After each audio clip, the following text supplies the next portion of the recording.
Okay, part one. I will be taking notes. I have my pen and I have my pad, and I will be sharing my own personal experience as a Class A CDL license holder, as well as I will be using the computer. I will be online looking up information to give you actual facts about what I will be talking about as it relates to Class A CDL license. Okay. And so, uh, again, I just feel led to kind of share my experience. I know that this is something that people are still looking to do. And I know when I was looking to do it, I had some, I had the opportunity to glean from my youngest daughter. She's 29 years of age, and she's she was in school while and it was from her, and my husband, her dad as well, was entertaining the thought. Matter of fact, not only entertaining the thought to go, but he went to school. Okay. And so when she was in school, that's when I started to give it more of a thought to go. And so I was able to gain information from her, and I use YouTube. So I just wanted to kind of share my experience. I want to first say congratulations for even looking. Right, this is something that you're kind of thinking of. I don't know what inspired you to start looking and entertaining the thought about commercial driving. What what got my attention, or even how I started to, I think, to kind of entertain the thought was like, well, I can drive. And it seemed to be a very lucrative type of position. So that's what kind of got me on that track of commercial driving. So I just want to first say, after congratulations, is commercial driving, and this is where I'm just coming straight off the internet to kind of share again with my experience, is that commercial driving, you have Class A, Class B, and Class C license. Okay, Class A, and I'm taking notes at the same time, just so I can have it, so I know what I went over. But Class A, I would say, is the one that you can do the most with. Now, if you have a Class A license and you want to, do Class B and Class C work, there is a very high chance that you're going to have to do some things to, like, passenger driving, like Class B and Class C. Generally, Class B generally is like if you want to drive like a school bus, or you want to drive like a coach bus. Well, you have to learn how to deal with passengers and how that works.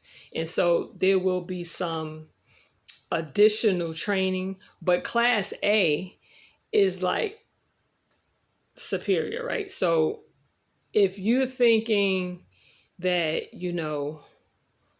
um, you know, if you want to have the lay of the land, I would say probably go for the Class A. But if you don't want to even deal with tractor trailers and that type of commercial driving, then do your Class B, do your Class C.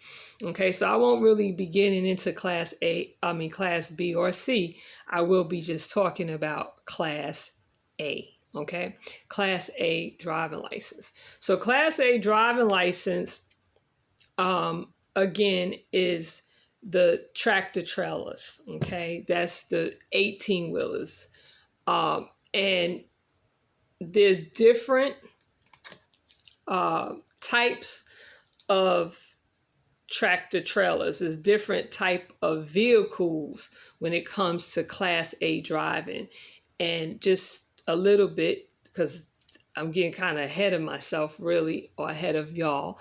But I just want to share this with you to get some idea, right? Because Once you get your Class A, then you're going to, and before you get your Class A, before you actually get your license, you're going to be thinking about what type of tractor trailer, 18-wheeler you want to drive. So you have the dry van, okay? And that's when you pretty much hauling things that's not perishable, okay?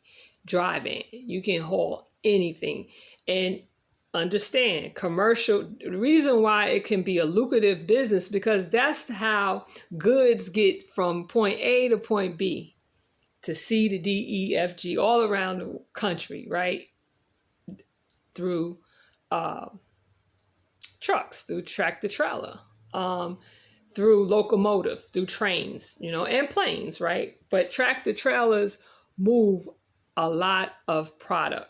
And so dry van is just straight dry goods, from furniture to food to medical supplies. You see it, you name it, most of the time, tractor trailers, okay? Then you have this thing called reefer. Reefer, that's how I pronounce it. But it's short for refrigeration. Refrigeration.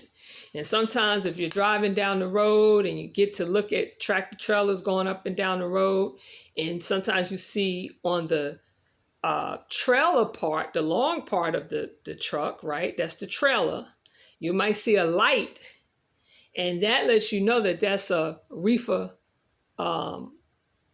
trailer. That means that it's refrigerated. And so that is your refrigeration. That's food, right? That's your dairy products. That's things that have to be in a refrigerator. And so there's a lot of monitoring with that. That type of product is, very sensitive, right? So when you think about when trucks break down and things of that nature, you can't stay broke down but so long, right? Because you gotta make sure the goods stay refrigerated. Okay, so you have the reefer, all right, vans, and then we have then they have what you call flatbed. Flatbed is when you see the trailer and it's not covered, right? When it's covered, you don't know what's inside there, right? But when it's a flatbed, there's no covering and you can see everything the trucker is hauling. And that's what you call flatbed. And in that, what makes that very unique, and I don't